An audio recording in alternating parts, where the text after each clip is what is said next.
اهلا في كرة يونايتد. انا محمد ناجي. هتكلم عن موضوع موجود على الساحة الرياضية دلوقتي، هو خناقة بين مصطفى شوبير ومحمد الشناوي، مين فيهم يبقى حارس مرمى النادي الاهلي.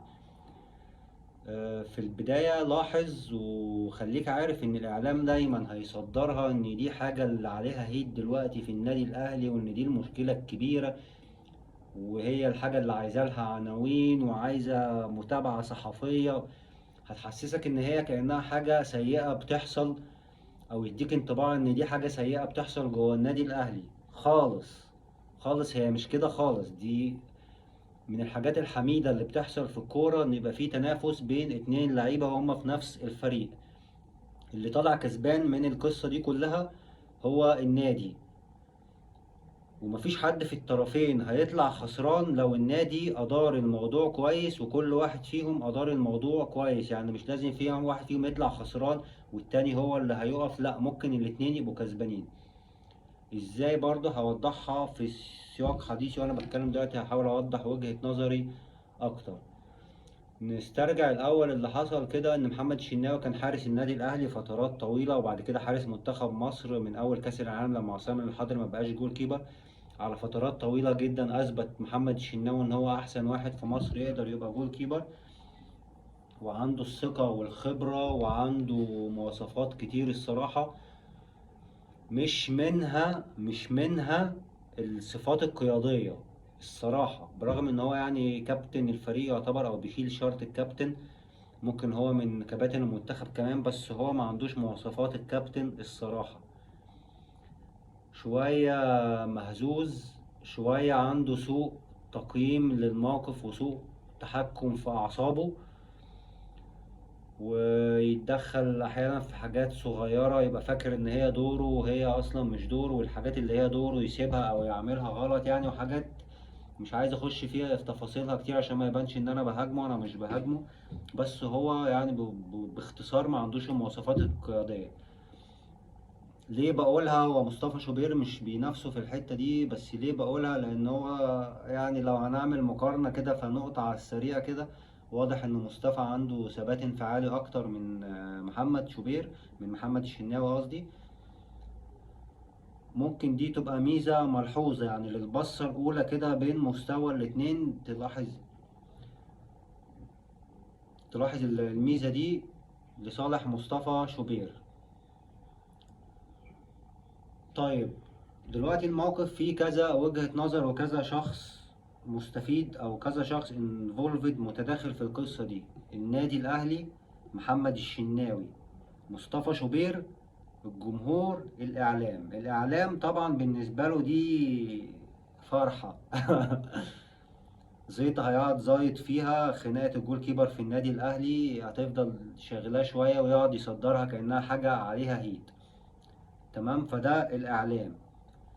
الجمهور ملوش دعوة بإن الإعلام مصدرها هيت. الجمهور لازم يبقى عارف إن ده موضوع حلو جدا وشيق جدا للفريق، وإزاي النادي بقى يعني الجمهور يقعد يتفرج كده المنافسة بين اتنين أبطال رياضيين دول هتتحسم لمين، وكل واحد هيحاول يحسمها لنفسه إزاي، والنادي الأهلي هيتصرف إزاي، والمدرب هيبقى بيتصرف إزاي. فهي فرجة حلوة جدا لجمهور النادي الأهلي الصراحة. اوعى تفوتك المتعة بتاعت الفرجة على التشالنج دي.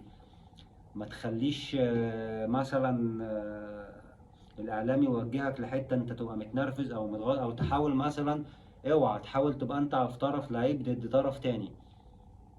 كده كده في الاخر اللي هيحكم هو المدير الفني على مستوى كل واحد فيهم، هو محتاج مين فيهم واكيد هياخد القرار الصح. انت اتفرج واستمتع على التشالنج ده. تمام؟ فده الاعلام وده الجمهور. طيب، بعد كده محمد الشناوي ومصطفى شوبير هيتنافسوا على المكان ده ازاي؟ لان للاسف السنين اللي فاتت من ساعه عصام الحضري التنافس على المكان ده الصراحه مش بس بالمستوى، بالدراع كمان، ماشيه بالدراع بقالها فتره. وجات فرصه للنادي الاهلي ان هو يسن سنه كويسه، انه ما يسمحش لاي لاعب من الاثنين ان هو يحاول يلوي دراع النادي او دراع الفريق او دراع المدير الفني. اللي يحاول يعمل كده في موقف فيه تنافس ده فهو ما يستحقش اصلا المكان اللي هو بيحاول يتنافس عليه. في منافسة خش فيها زي الرجالة، خش نافس فيها زي الرجالة، بالشغل بالتدريب ترفع مستواك حاجات زي قال لك كلام كتير قوي. تقعد تعمل حاجات. سوري. ف حد بس دخل عليا.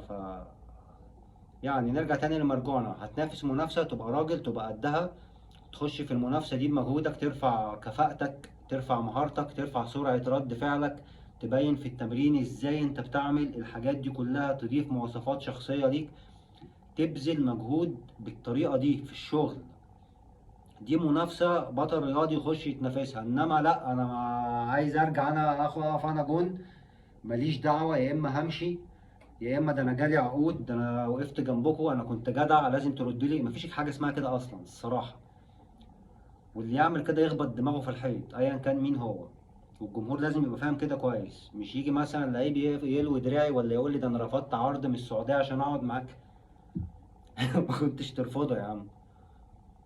رفضت عشان تقعد معايا ماشي شكرا، وانا قدرتك وزودت لك العقد كمان شويه كمان عشان ارضيك، عملت لك ترضيه.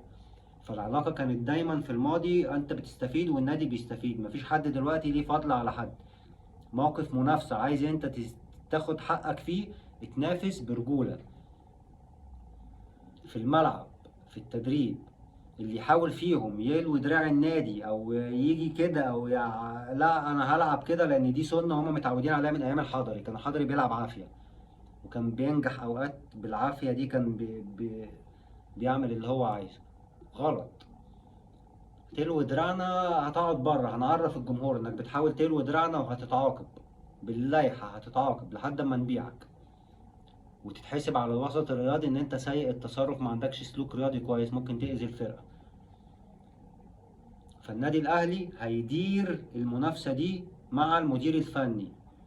المدير الفني طبعا هو عارف هيعمل فيها ايه كويس جدا في الملعب، وهيختار مين فيهم على اساس ايه. انما النادي من الناحيه الاداريه والتاديبيه ما يسمحش لحد ان هو يكسب المنافسه دي او يحاول يكسبها بالعافيه.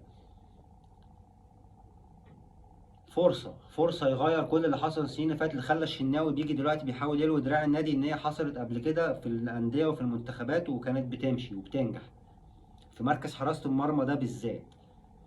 فلا، فرصة ان النادي الاهلي الصراحة يغير كل ده. ده موقف النادي الاهلي وهو كده كده مستفيد.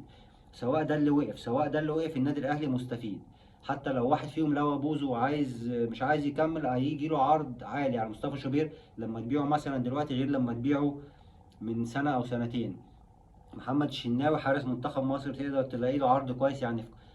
انما طبعا النادي الاهلي يحاول يخلي الاتنين معاه ويخلي الاتنين بيتنافسوا، واحد كبير في السن وواحد صغير في السن، وواحد فيهم هو بيبقى الأساسي، حد متصاب التاني موجود بيثبت نفسه لحد ما التاني ما يرجع، وهكذا لحد ما الساحة هتفضى خالص مع الوقت لمصطفى شوبير، ويجي وراه حارس تاني يتنافسوا، وهكذا تفضل فيه منافسة. مش أعيد الحارس هو عشان يبقى هو حارس رقم واحد يفضل فارض على النادي إن الحارس التاني يبقى تعبان. طب ما كده النادي خسران. افرض انت اتنقلت افرض انت اتصبت، ادور انا اجيب حارس منين؟ انا بقى قاعد انا بقى الحارس التاني مستواه ضعيف عشان انت خاطر تبقى قاعد مطمن ومبسوط. ففرصه للنادي الاهلي يسن سنه حميده في الموضوع ده.